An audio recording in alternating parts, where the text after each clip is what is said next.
Faz da minha casa tua casa, Senhor.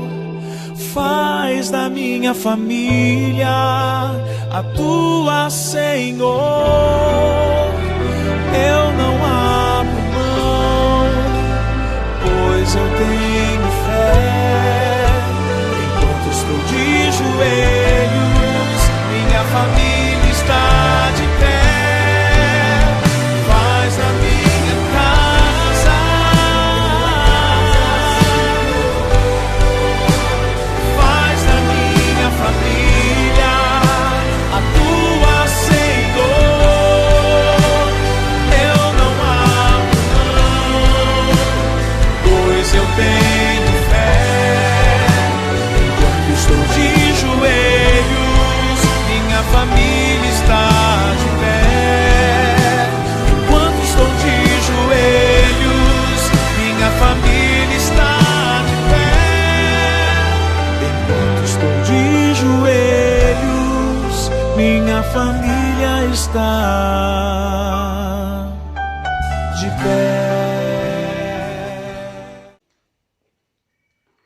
Boa noite, meus queridos irmãos, meus queridos amigos que nos assistem nesta noite. Que a paz do nosso Senhor e Salvador Jesus esteja reinando em sua vida. Versículo 27 de João, capítulo 14. Deixo-vos a minha paz vos dou, não vou lá dou como o mundo a dá. Não se turbe o vosso coração, nem se atemorize. Ouvistes que eu vos disse, vou e volto para junto de vós. Com essas palavras, então, nós queremos saudar a todos com a maravilhosa graça do nosso Senhor e Salvador Jesus. Amém? Deus de amor, Deus da paz, Deus da providência, Deus que em Cristo Jesus nos reconciliou consigo mesmo, trazendo-nos a paz, trazendo-nos a amizade, trazendo-nos uma devoção ao Senhor. Ó Deus, nós adoramos ao Senhor, porque o Senhor é bom e a sua misericórdia dura para sempre.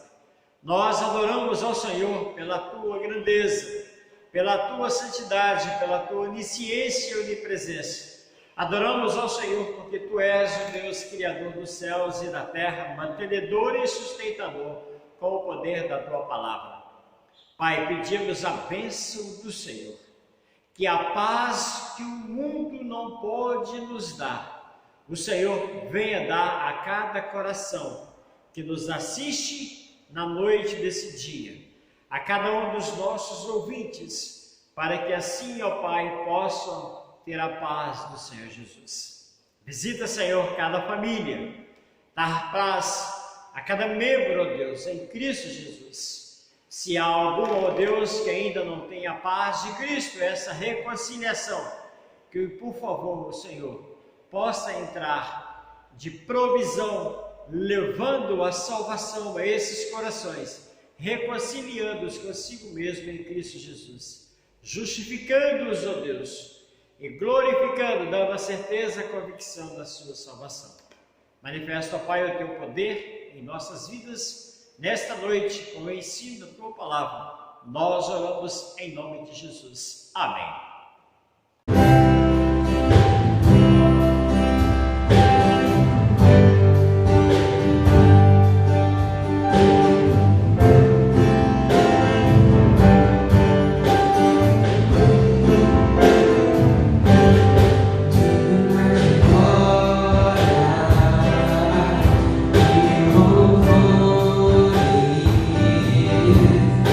Levantamos nossas mãos.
Meus amigos que têm nos assistido nesses dias, às quintas-feiras, à noite, por ocasião da noite, que têm acompanhado os nossos estudos sobre a vida de oração, depois de nós aprendermos, então, algumas lições sobre a oração no Antigo Testamento, nós iremos adentrar ao Novo Testamento, onde a oração não apenas continua sendo uma prática relevante na vida cristã, como parece evidenciar-se de toda forma, de uma forma cada vez mais clara e objetiva. E esta evidência vai surgindo de tal modo, a ponto de podermos dizer que é uma teologia da oração, que vai sendo construída ao longo da Bíblia e que se completa no Novo Testamento. E se no Antigo Testamento, como nós estudamos, a experiência da oração esteve presente na vida dos grandes servos de Deus de forma marcante, no Novo Testamento não é diferente. E a título de exemplo, nós queremos citar o nome do sacerdote Zacarias, cuja mulher Isabel era estéril. E quando o anjo do Senhor lhe apareceu anunciando o futuro nascimento de seu filho João o Batista, o fez as seguintes palavras: não temas, Zacarias, porque a tua oração foi ouvida, e Isabel, tua mulher, te dará à luz um filho, e lhes porás o nome de João. Mediante essas palavras, trazida ao sacerdote pelo anjo do Senhor, fica claro que Zacarias tratou desse assunto com Deus em oração. Que assunto? A sua esposa era estéril. E eles queriam ter um filho para alegrar o coração do casal e até mesmo dos familiares. Sim, queridos, ainda que Zacarias, se nós pararmos para pensar que até João, a lei durar, quer dizer, ainda está nessa transição do Antigo para o Novo Testamento, mas ele registra no Novo Testamento que Zacarias, no seu turno, constantemente ele estava orando ao Senhor, pedindo ao Senhor para que a sua esposa viesse a dar luz ao filho. E a sua oração foi respondida. Mas antes de nós entrarmos nesse estudo e concentrar a nossa atenção na vida de oração do Senhor Jesus, eu quero trazer uma palavra do reverendo Heber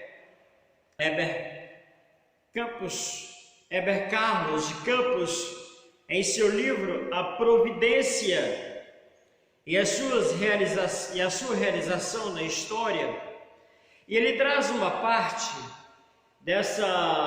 do seu livro, uma pequena parte, tratando de que a providência e oração devem andar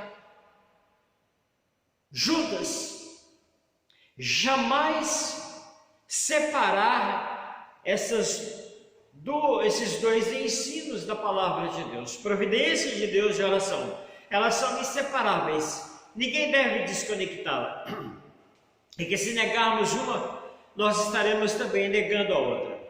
E mediante essa doutrina da oração, essa relação que existe entre a providência de Deus e a oração, ele traz o relato de que se Deus já sabe, já providenciou tudo o que é necessário, se Deus sabe aquilo que pedimos, aquilo que precisamos, por que orar? Por que orar se todas as coisas já estão previamente determinadas por Deus? E ele traz 5 respostas que eu quero trazer ao nosso coração. Por que orar se Deus sabe de todas as coisas, se já está tudo previamente determinado por Deus aquilo em nossas vidas? A primeira resposta que ele traz, queridos, nós devemos orar porque é exatamente uma ordem de Deus. E nós devemos orar simplesmente porque Deus mandou que orássemos, pedindo as coisas de que necessitamos. E aí ele vai descrever que por mais que seja simples essa resposta, mas ela é uma ordem de Deus. Então pratique, tenha uma vida de oração. A segunda resposta que o Eber traz a essa pergunta é que nós devemos orar porque somos dependentes de Deus. Colocar em nós esse senso de dependência que possuímos de Deus. E oramos não simplesmente porque reconhecemos a nossa necessidade, mas também porque reconhecemos que somente Deus tem poder para dar resposta às nossas necessidades. Então, queridos, saiba-se disso, somos totalmente dependentes de Deus. Uma terceira resposta que ele traz é que nós devemos orar para ver os propósitos de Deus cumpridos. E essa terceira resposta tem a ver com o cumprimento dos planos de Deus. Deus não somente determina os fins, mas também os meios para conseguir os fins. E o pastor Eber, Dr. Eber, ele traz um exemplo em seu livro, quando uma ilustração deste ponto, quando Deus havia dado alguns anos de estio à terra de Samaria, e veio uma grande fome extrema sobre ela, registrada em 1 Reis, capítulo 18, versículo 2. Elias era o profeta naquela época, e Deus havia determinado dar chuva para regar a terra, e anunciou de antemão a Elias o seu propósito.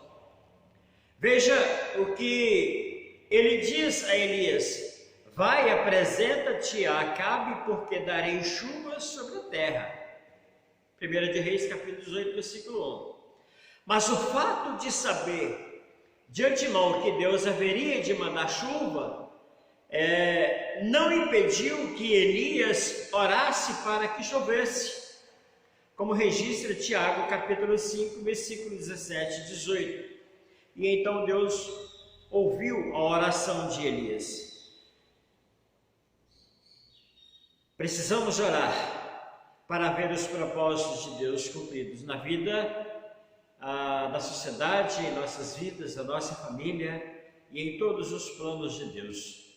Os planos de Deus e nas suas realizações ele usa instrumentos ou as causas secundárias, que é a nossa oração também que ele usa. Uma quarta resposta que pastor Eber traz a essa pergunta: por que orar se todas as coisas já estão previamente determinadas? É porque nós devemos orar para glorificar o nome de Deus. E tem a ver com a glorificação do nome de Deus. E quando oramos, reconhecemos que não só o poder pertence a Deus, mas que Ele tem domínio sobre todas as coisas. E quando reconhecemos isso, então nós glorificamos. Oremos para glorificar o nome de Deus. A quinta resposta é que nós devemos orar, e já temos falado lá no início, porque a oração, ela é parte do nosso culto a Deus. E essa última resposta tem a ver com o culto que prestamos a Deus na combinação das orações com a providência divina. As respostas às orações geralmente provocam em nós um senso de culto ao Senhor providente. E esta é uma outra razão porque nós devemos orar. Porque faz parte do culto que nós prestamos a Deus. Mas ele coloca aqui nessa parte desse livro, a Providência, erros que não devem ser evitados na vida daquele que ora a Deus. Primeiro, a oração, ele nos informa que a oração, queridos, não serve para informar a Deus do que está acontecendo. Deus é onisciente. Você não precisa informar. Você não precisa falar assim: ah, Senhor, o Senhor não está vendo que essa mortandade está causando no mundo e o Senhor não toma nenhuma providência? Você não precisa informar a Deus do que está acontecendo ao seu redor, ao círculo familiar, no mundo. Deus é onisciente, Deus está ciente de tudo. Então, pensa a Ele a bênção, mas não há uma necessidade de informar a Ele do que está acontecendo.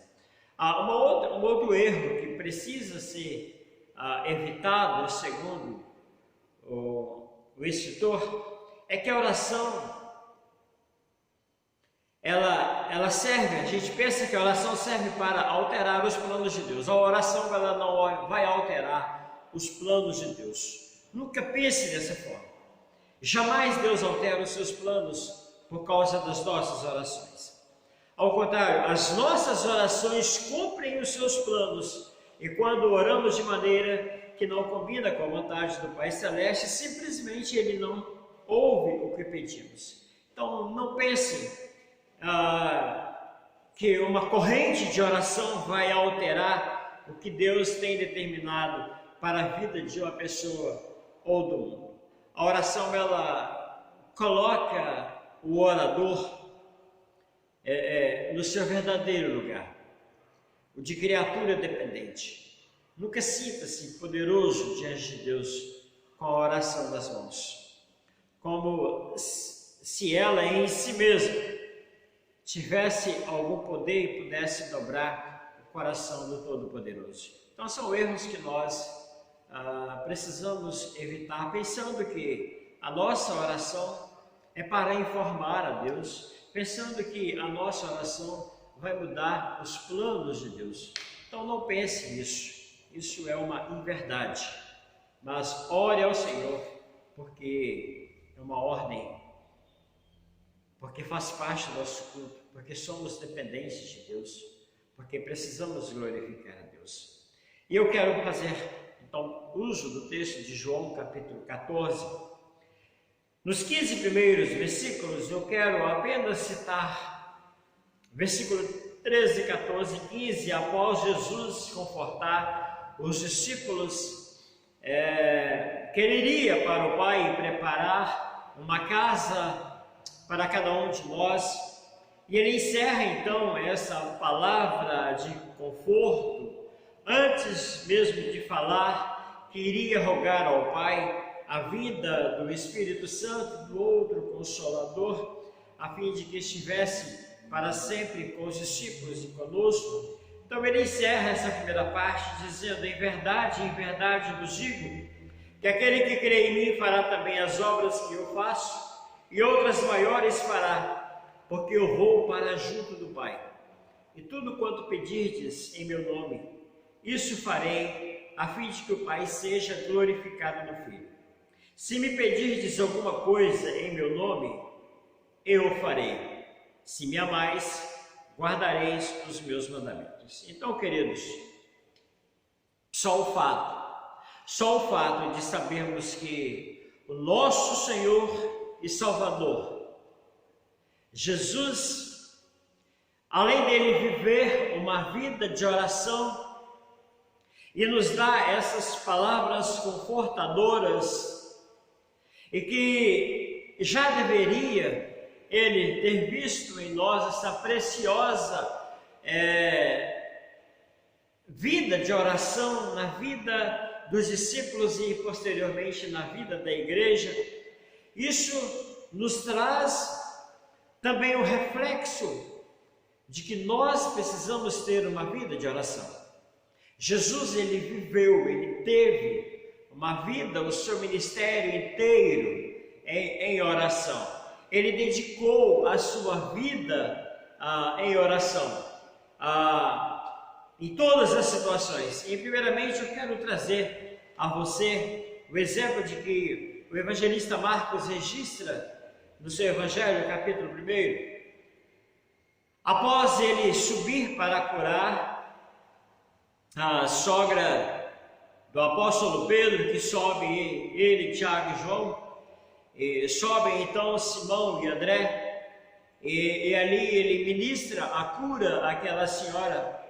No versículo 32 ao versículo 34, então ele realiza várias curas. No versículo 34, ele curou muitos doentes de sorte, de enfermidades, também expeliu muitos demônios, não lhes permitindo que falassem, porque sabia quem ele era.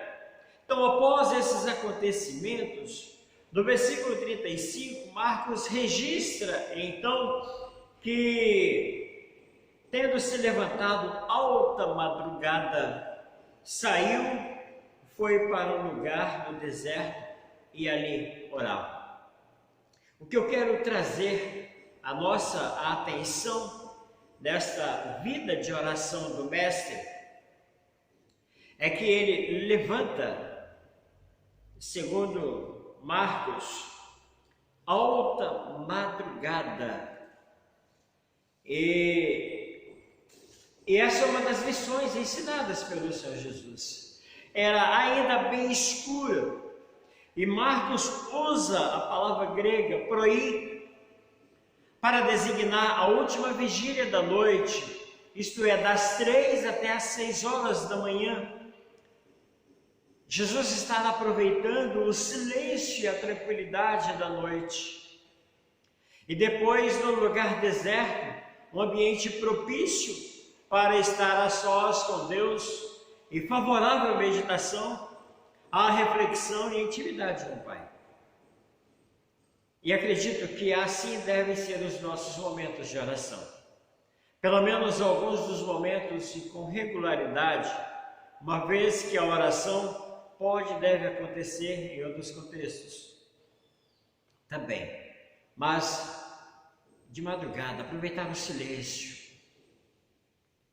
é um bom momento para estar a sós com Deus. Essa é uma das lições que Jesus nos ensina e que Marcos registra no versículo 35 do capítulo 1. Uma outra lição sobre a qual nós não devemos ficar desapercebidos é que após um período de intenso de trabalho entre o povo e trabalho de caráter espiritual, o Senhor procurou momentos a sós com o Pai para logo retornar às atividades do seu ministério e de novo estar com Deus. Nós vemos aqui que esse momento de oração ele é posterior a alguns exercícios de ministerial. O Senhor Jesus nos ensina isso. No início, sua primeira palavra é orar ao Pai, pedindo sabedoria, submetendo à vontade de Deus, para que tudo que ele fizesse fosse da vontade de Deus. E se nós quisermos, se queremos ser obreiros eficientes na seara do Senhor, não podemos negligenciar esse momento a sós com o Pai. Quem não passa muito tempo a sós com Deus não poderá ser bem sucedido no tempo em que passa com os homens. De maneira nenhuma. Precisamos gastar o maior tempo com Deus do que com os homens.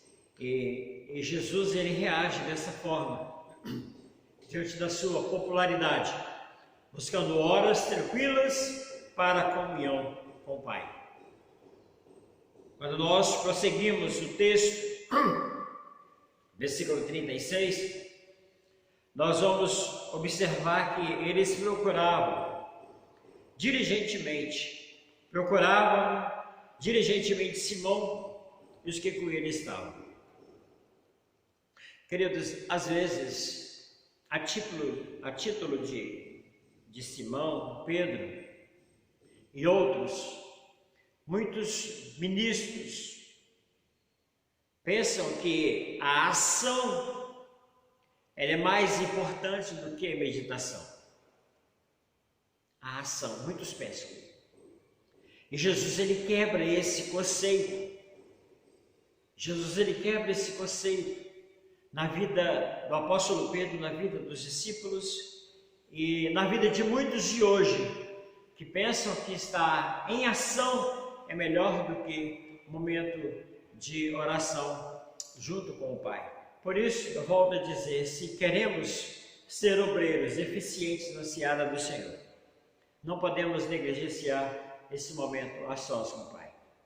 Eu trago uma ilustração de há muito tempo, a lida de que um homem, um agricultor, um camponês, ele gastava horas e horas preparando o seu instrumento de trabalho, amolando as suas foices, a sua enxada, o enxadão, o facão. Ele preparava então horas e horas na preparação dos seus instrumentos, porque quando fosse ao campo, o trabalho era mais eficiente. É assim, queridos, precisamos gastar horas a sós com o Pai, para termos uma vida de sucesso, um ministério de sucesso na presença dos homens. Um outro momento que quero destacar na vida do Senhor Jesus, em que Ele muito nos ensina a respeito da oração, é o episódio do Getsemane. Conforme registra Lucas, capítulo 22, versículo 39 a 46, esse é um momento de muita importância, de grande relevância para as nossas vidas, de ensino do Senhor Jesus. E a razão e a finalidade de Jesus, em que Ele muito nos ensina a respeito da oração, ou especialmente desse episódio, é que todos nós conhecemos quanto à oração, muito nos ensinam, e nós vamos observar que no versículo 39 ao versículo 45, já antes da sua prisão, da sua morte, mas o versículo 39, ele inicia a seguinte, Lucas registra: e saindo foi como de costume para o Monte das Oliveiras, e os discípulos acompanharam. Então, se era costume, então era algo que acontecia frequentemente, com regularidade na vida do Mestre, na vida do Senhor Jesus. O motivo de Jesus ir ao Getsemane, nesta passagem, nós sabemos que já precedia a sua morte, mas queremos também afirmar que Jesus, ele não vai ao monte pensando em ficar livre da sua captura, não, porque os seus discípulos sobem com ele. Os discípulos subiram com ele. E se nós observarmos o texto, nós vamos ver que ele levanta por algumas vezes e volta aos discípulos e os encontram dormindo. E Jesus, então, quer dizer, não era motivo dele fugir da sua captura, mas era motivo de pedir apoio ao Pai, sustento ao Pai. Então, a prática da oração era algo constante na vida de Jesus, e não apenas ocasional. Mas nessa circunstância especial, nós sabemos que estava próximo a sua morte de cruz. Jesus, que sendo Deus, era homem também, e ele angustiou-se. O texto registra que Jesus estava angustiado, que Jesus estava triste. O texto registra que até a tamanha era a agonia, versículo 44, que quanto mais ele orava intensamente, o suor dele transformou-se em gotas de sangue caindo sobre a terra. Esse era o tamanho da agonia do Senhor Jesus. por fim, queridos, nós queremos ainda aprender com o texto que foi separado para ser o principal dessa noite, que texto de Lucas, capítulo 6, nós lemos que naqueles dias retirou-se para o monte a fim de orar e passou a noite toda em oração. Então, nós iniciamos com Zacarias. Jesus, ele sempre estava indo ao monte para orar. Mais uma vez aqui em Lucas capítulo 6, naqueles dias retirou-se para o monte a fim de orar e passou a noite toda em oração. E ele vai trazer, porque Jesus ele teria que tomar algumas decisões importantes. Ele deveria escolher 12 homens, 12 apóstolos, para estar junto no seu ministério. E essa decisão tão séria, com tamanha importância para o ministério de Jesus, foi tomada após ele ter passado toda a noite em oração. O que aprendemos com isso? Que é bom nós orarmos em todas as ocasiões, mas o que é essencial orarmos antes de tomarmos decisões importantes. E orarmos demoradamente, sem pressa, até que tenhamos recebido orientação de Deus. Nós vamos observar que no versículo 12 ao versículo 16, após então, versículo 13 já começa: e quando amanheceu, chamou a si os seus discípulos e escolheu 12 homens, dentre eles os quais deu o nome de apóstolos.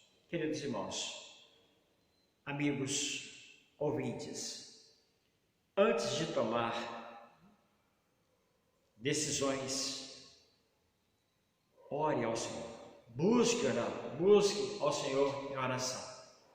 Seja uma decisão tão importante na sua vida quanto uma pequena, busque. E o texto vai nos orientar: gaste horas, demore com Deus para saber ter a resposta da oração. E às vezes nós podemos observar que quantas decisões frustradas nos têm amargado por tê-las tomado sem oração prévia. Acredito que muitos já tiveram essa experiência. E quantas outras decisões fracassadas por termos orado apressadamente, sem aguardarmos a confirmação do Senhor, ou sem termos dado devida atenção à resposta. O Senhor nos ensina que o segredo do sucesso, o nosso mestre, por excelência, nos ensina que o segredo do sucesso é ter uma vida de oração. Por isso, eu quero encerrar também esse estudo dessa noite com o cântico que nós, com a letra do cântico que nós cantamos quando criança, em escola bíblica dominical. De manhã eu faço oração, ao meio-dia e à noite também. É por isso que minha vida de oração me faz muito bem. E para pensarmos ainda na vigilância e oração número 129 do nosso Inário Novo Cântico, ele traz, vou apenas trazer as iniciais de cada estrofe. Bem de manhã, embora o céu sereno parece um dia calmo anunciar, vigia e ora o coração pequeno, um temporal pode abrigar. Ao meio-dia, quando os sons da terra abafam mais, de Deus a voz de amor. Do dia, enfim, após os teus lidares, relembra as bênçãos do celeste amor.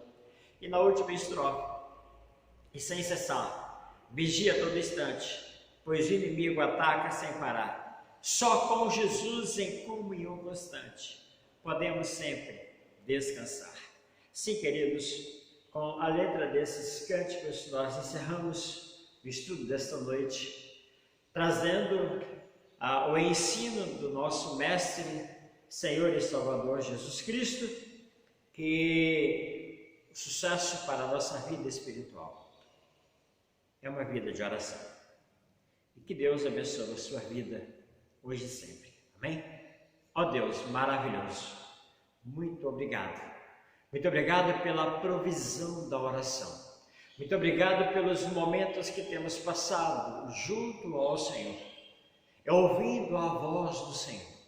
Muito obrigado porque o Senhor, em Cristo Jesus, abriu um novo e vivo caminho para podermos ter um acesso direto ao Senhor, sem nenhum outro mediador a não ser Jesus, o nosso Senhor e Salvador. Sim, Pai, muito obrigado, porque também contamos com a intercessão do Espírito Santo do Senhor, que intercede por nós com gemidos inexprimíveis. Pai, ajuda-nos para que, à medida que formos estudando, possamos, ó Deus, buscar ter uma vida de oração.